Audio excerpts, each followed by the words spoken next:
Hi dears, welcome back to my channel. അപ്പോൾ ഇന്നത്തേത് വളരെ എളുപ്പത്തിൽ തയ്യാറാക്കി എടുത്തിട്ടുള്ള നല്ല അടിപൊളി ടേസ്റ്റോട് കൂടിയിട്ടുള്ള ഒരു ഈവനിംഗ് സ്നാക്കിൻ്റെ റെസിപ്പിയാണ്. അപ്പോൾ ഇത് ഒരു പുതു വിഭവമാണ് കേട്ടോ. നിങ്ങൾ ആരെങ്കിലും ഇതുപോലെ മുമ്പ് തയ്യാറാക്കിയിട്ടുണ്ടെങ്കിൽ ഒന്ന് കമൻ്റായിട്ട് അറിയിക്കണം കേട്ടോ. അപ്പോൾ നമ്മൾ തയ്യാറാക്കിയെടുക്കുന്നത് കപ്പ വെച്ചിട്ടാണ്. അപ്പോൾ കപ്പ ഒരു തവണ വാങ്ങുമ്പോഴെങ്കിലും നിങ്ങളിതൊന്ന് തയ്യാറാക്കി നോക്കണം. നല്ല അടിപൊളി ടേസ്റ്റാണ് കേട്ടോ. അപ്പോൾ ഇത് എങ്ങനെയാണ് തയ്യാറാക്കുന്നതെന്ന് നമുക്ക് കണ്ടു നോക്കാം. അതിന് മുമ്പായിട്ട് ചാനൽ ആദ്യമായിട്ട് കാണുന്നവരുണ്ടെങ്കിൽ സബ്സ്ക്രൈബ് ചെയ്തിട്ട് സപ്പോർട്ട് ചെയ്യണേ. ഈ വീഡിയോ കണ്ടുകൊണ്ടിരിക്കുമ്പോൾ നിങ്ങൾക്ക് ഇഷ്ടമാവുണ്ടെങ്കിൽ ലൈക്ക് ബട്ടണും കൂടെ ഒന്ന് ക്ലിക്ക് ചെയ്യണം കേട്ടോ. ഇനി നമുക്ക് റെസിപ്പി കണ്ടു നോക്കാം. അപ്പോൾ ഇതിന് വേണ്ടിയിട്ട് ഞാനിവിടെ കുറച്ച് കപ്പ ഒന്ന് പുഴുങ്ങിയെടുത്തതാണ്. ഒരല്പം ഉപ്പും കൂടെ ചേർത്ത് കൊടുത്തിട്ടാണ് കേട്ടോ ഇത് പുഴുങ്ങിയെടുത്തിട്ടുള്ളത്. അപ്പോൾ ഇതിന് പ്രത്യേകിച്ച് അളവൊന്നുമില്ല. നിങ്ങൾക്ക് എത്രയാണോ സ്നാക്സ് വേണ്ടത് അതിനനുസരിച്ചിട്ട് കപ്പയുടെ അളവ് കൂട്ടിയെടുക്കുക. അപ്പോൾ ഞാനിവിടെ ഒരു 1/2 കിലോനടുത്ത് കപ്പ എടുത്തിട്ടുണ്ട്. അപ്പോൾ ഞാനിവിടെ ഒരു ഫോർക്ക് വെച്ചിട്ട് നന്നായിട്ടൊന്ന് ഉടച്ചെടുക്കുന്നുണ്ട്. അപ്പോൾ കൈ വെച്ചിട്ടോ ഫോർക്കൊക്കെ വെച്ചിട്ടൊക്കെ നല്ലപോലെ ഉടച്ചെടുക്കണം. ഇത് പുഴുങ്ങിയെടുക്കുന്ന സമയത്ത് ഒരുപാട് വെള്ളമൊന്നും ഉണ്ടാവരുത് കേട്ടോ. കുറച്ച് വെള്ളത്തിൽ വെച്ചിട്ട് വേണം പുഴുങ്ങിയെടുക്കാനായിട്ട്. എന്നിട്ടത് ഊറ്റിക്കളഞ്ഞിട്ട് ഒന്ന് ഡ്രൈ ആക്കി എടുത്തിട്ട് വേണം കേട്ടോ അതൊന്ന് ഉടച്ചെടുക്കാൻ. അപ്പോൾ ഇതുപോലെ ഇവിടെ ഉടച്ചെടുത്തിട്ടുണ്ട്. ഇനി നമുക്ക് ബാക്കിയുള്ള ചേരുവകളെല്ലാം ഇതിലേക്ക് ചേർത്ത് കൊടുക്കാം. അപ്പോൾ ഇതിലേക്ക് ആദ്യം തന്നെ ചേർത്ത് കൊടുക്കുന്നത് എരിവിന് ആവശ്യമായിട്ട് കുറച്ച് വറ്റൽമുളക് പൊടിച്ചതാണ്. അപ്പോൾ ഞാനിവിടെ 1 ടീസ്പൂൺ ചേർത്ത് കൊടുത്തിട്ടുണ്ട്. അതിന് കൂടെ തന്നെ ഒരു 1/2 ടീസ്പൂൺ കുരുമുളക് പൊടി കൂടെ ചേർത്ത് കൊടുത്തിട്ടുണ്ട് കേട്ടോ. അപ്പോൾ ഇതെല്ലാം നിങ്ങളുടെ എരിവിനനുസരിച്ചിട്ട് ചേർത്ത് കൊടുത്താൽ മതി. ഇതിലേക്ക് ഒരു അല്പം ഉപ്പും കൂടെ ചേർത്ത് കൊടുത്തിട്ടുണ്ട്. അപ്പോൾ നമ്മളിത് പുഴുങ്ങിയെടുത്ത സമയത്ത് ആവശ്യത്തിന് ഉപ്പ് ചേർത്ത് കൊടുത്തിരുന്നു. അപ്പോൾ ഒരല്പം ഉപ്പ് കുറവായതുകൊണ്ട് കുറച്ചുകൂടെ ചേർത്ത് കൊടുത്തിട്ടുണ്ട്. ഇതിലേക്ക് കുറച്ച് മല്ലിയില ഇതുപോലെ ചെറുതായിട്ടൊന്ന് കട്ട് ചെയ്തെടുത്തത് ചേർത്ത് കൊടുക്കുന്നുണ്ട്. അപ്പോൾ ഈ ഒരു മല്ലിയില ഇല്ലെന്നുണ്ടെങ്കിൽ നിങ്ങൾ കുറച്ച് കറിവേപ്പില ഇതുപോലെ ചെറുതായിട്ടൊന്ന് കട്ട് ചെയ്ത് ചേർത്ത് കൊടുക്കുക കേട്ടോ.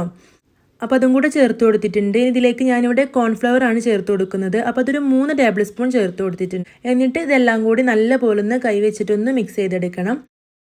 അപ്പോൾ ഞാനിതിവിടെ നല്ല രീതിയിൽ ഇതുപോലെ ഒന്ന് കുഴച്ചെടുത്തിട്ടുണ്ട്. ഇനി നമുക്കിതിലേക്ക് ഒരു 2 ടീസ്പൂൺ ഓയിൽ കൂടെ ചേർത്ത് കൊടുക്കണം കേട്ടോ. അപ്പോൾ ഓയിൽ ആദ്യം തന്നെ ചേർത്ത് കൊടുത്തിട്ട് ഒരുമിച്ച് കുഴച്ചെടുത്താലും മതി. അപ്പോൾ ഞാൻ ഈ ഒരു സമയത്ത് ഒരു 2 ടീസ്പൂൺ ഓയിലും കൂടെ ചേർത്തിട്ട് നല്ല പോലെ ഒന്ന് വീണ്ടും കുഴച്ചെടുത്തിട്ടുണ്ട്. അപ്പോൾ നമ്മുടെ ഈ ഒരു മാവ് ഇവിടെ റെഡി ആയിട്ടുണ്ട്.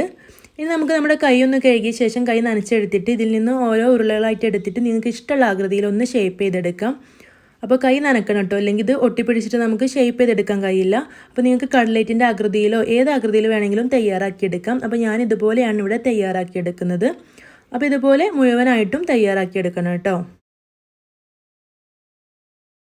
അപ്പോൾ ഇവിടെ മുഴുവനായിട്ടും ഇതുപോലെ ഞാൻ തയ്യാറാക്കി വെച്ച ശേഷം ഒരു ബൗളിലേക്ക് ഒരു 2 ടേബിൾ സ്പൂൺ കോൺഫ്ലവറും കൂടെ തന്നെ ഒരു 2 ടേബിൾ സ്പൂൺ മൈദപ്പൊടി കൂടെ ചേർത്ത് കൊടുത്തിട്ടുണ്ട്. ഇതിലേക്ക് ഒരു അല്പം ഉപ്പും കൂടെ ചേർത്ത് കൊടുക്കുന്നുണ്ട്. അപ്പോൾ ഈ ഒരു മാവിലേക്ക് വേണ്ടിയിട്ട് ഒരു ഇച്ചിരി മാത്രം ചേർത്ത് കൊടുത്താൽ മതി കേട്ടോ ഉപ്പ്. ഇനി ഇതിലേക്ക് നമുക്ക് വെള്ളം ഒഴിച്ചു കൊടുത്തിട്ട് നമുക്കിതൊന്ന് മിക്സ് ചെയ്തെടുക്കാം. അപ്പോൾ കുറച്ച് വെള്ളം ഒഴിച്ചു കൊടുത്തിട്ട് ഇതൊന്ന് നമുക്ക് മിക്സ് ചെയ്തെടുക്കണം. അപ്പോൾ ഒരുപാട് ലൂസായിട്ടുള്ള ഒരു മാവല്ല നമുക്ക് വേണ്ടത്, കുറച്ച് തിക്കോട് കൂടിയിട്ടാട്ടോ വേണ്ടത്. അപ്പോൾ ഇതുപോലെ ഞാൻ കുറച്ച് വെള്ളം ഒഴിച്ചു കൊടുത്തിട്ട് ഇതിവിടെ റെഡിയാക്കി എടുത്തിട്ടുണ്ട്. ഇനി നമുക്ക് മിക്സിയുടെ ജാർ എടുത്തിട്ട് അതിലേക്ക് കുറച്ച് സേമിയ ഒന്ന് ചേർത്ത് കൊടുക്കണം. അപ്പോൾ നമ്മൾ ഓൾറെഡി കട്ട് ചെയ്തിട്ടുള്ള സേമിയാണ് വാങ്ങിച്ചിട്ടുള്ളതെങ്കിൽ അതൊന്ന് കൈ വെച്ചിട്ട് ഒന്നും കൂടെ ഒന്ന് പൊടിച്ചെടുത്താൽ മതി. ഇതിവിടെ വലിയ സേമിയാണ്. അപ്പോൾ ഞാനിതൊന്ന് മിക്സിയിലേക്ക് ഇട്ട് കൊടുത്തിട്ട് ഒന്ന് ക്രഷ് ചെയ്തെടുക്കുന്നതോടുകൂടി നമുക്ക് ചെറിയ കഷ്ണങ്ങളായിട്ട് കിട്ടും. അപ്പോൾ ഞാനിതിവിടെ മിക്സിയിലേക്ക് ചേർത്ത് കൊടുത്തിട്ട് ഒന്നൊന്ന് പൾസ് ചെയ്തെടുക്കുമ്പോൾ ഇതുപോലെ നമുക്ക് കിട്ടും. അപ്പോൾ ഇതുപോലെ ചെറുതാക്കിയിട്ട് വേണം ഇതൊന്ന് ക്രഷ് ചെയ്തെടുക്കാൻ. ഒരുപാട് അങ്ങ് പൊടിഞ്ഞു പോകരുത് കേട്ടോ, ഇതുപോലെ വേണം തയ്യാറാക്കിയെടുക്കാൻ.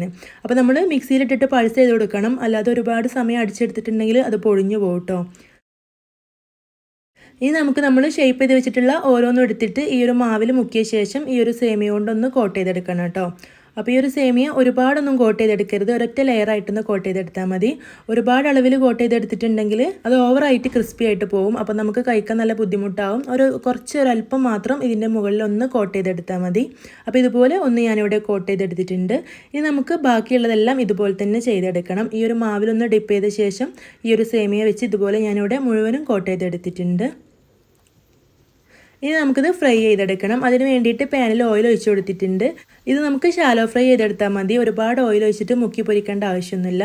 അപ്പോൾ തീ നല്ല ചൂടായ ശേഷം നമുക്ക് ഓരോന്നായിട്ട് ചേർത്ത് കൊടുത്ത ശേഷം മീഡിയം ടു ലോ ഫ്ലെയിമിൽ വെച്ചിട്ട് ഇതൊന്ന് വേവിച്ചെടുക്കണം. ഈ ഒരു സേമിയ നല്ലപോലെ വെന്തിട്ടില്ലെങ്കിൽ നമുക്കിത് കടിക്കുന്ന സമയത്ത് അത്ര ടേസ്റ്റ് ഉണ്ടാവില്ല. അപ്പോൾ അതൊന്ന് വേവിച്ചെടുക്കാൻ വേണ്ടിയിട്ട് കുറച്ച് സമയം ഒന്ന് ലോ ഫ്ലെയിമിൽ വെച്ചിട്ട് വേവിച്ചെടുക്കണം കേട്ടോ. ഒരു ഭാഗം റെഡി ആകുമ്പോൾ തിരിച്ചിട്ട് കൊടുത്തിട്ട് ആ ഭാഗം കൂടി ഒന്ന് നല്ലപോലെ ഒന്ന് ഫ്രൈ ചെയ്തെടുക്കണം. അപ്പോൾ തിരിച്ചും മറിച്ചൊക്കെ ഇട്ട് കൊടുത്തിട്ട് കുറച്ചധികം സമയം ഞാനിതിവിടെ ഫ്രൈ ചെയ്തെടുത്തിട്ടുണ്ട്. ഇനി നമുക്കിത് എണ്ണയിൽ നിന്ന് കോരി മാറ്റാം. അപ്പോൾ നമ്മൾ കപ്പയൊക്കെ വാങ്ങുന്ന സമയത്ത് ഒരു തവണ ഇതുപോലെ തയ്യാറാക്കി നോക്കണം. അപ്പോൾ ഇവിടെ കപ്പ് വെച്ച് തയ്യാറാക്കിയിട്ടുള്ള നല്ല ടേസ്റ്റി ആയിട്ടുള്ള ഈ ഒരു ഈവനിങ് സ്നാക്ക് ഇവിടെ റെഡി ആയിട്ടുണ്ട്. ഇത് നിങ്ങൾ എപ്പോഴെങ്കിലും ട്രൈ ചെയ്ത് നോക്കുകയാണെങ്കിൽ നിങ്ങൾ കമൻറ്റ് അറിയിക്കണം. അതുപോലെ തന്നെ ഇഷ്ടമായിട്ടുണ്ടെങ്കിൽ ലൈക്ക് ചെയ്യാനും മറക്കരുത്. അപ്പോൾ ഇനി ഇതുപോലുള്ള നല്ല നല്ല വീഡിയോസായിട്ട് വീണ്ടും കാണാം. താങ്ക്